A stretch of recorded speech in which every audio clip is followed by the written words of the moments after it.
Jagodina nastupit će broj 44 Đuričić Anđelko, broj 27 Bukić Duško, broj 15 Projić Josip, broj 19 Živanović Aleksandar, broj 5 Tomić Vukašin, broj 32 Mohamed Elmonir, broj 13 Damjanović Dario, broj 31 Cvetković Ivan, broj 8 Ranđelović Predrag, broj 7 Đurić Milan i broj 45 Pešić Aleksandar. Na klupi za rezervni igrače su broj 22 Jokić Petar, broj 33 Milin, drugi pomoćni sudija Milovanović Milan iz Smedereva.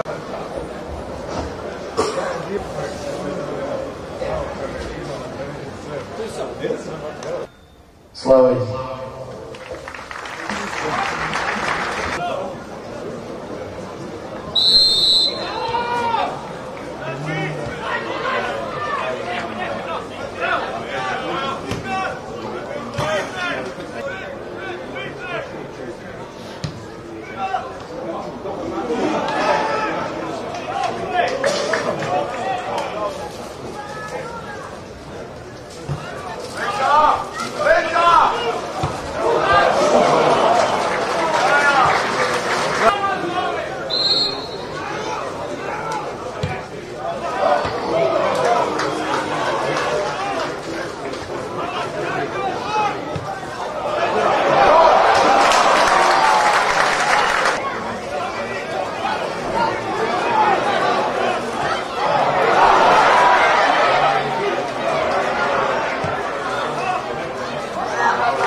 Vai.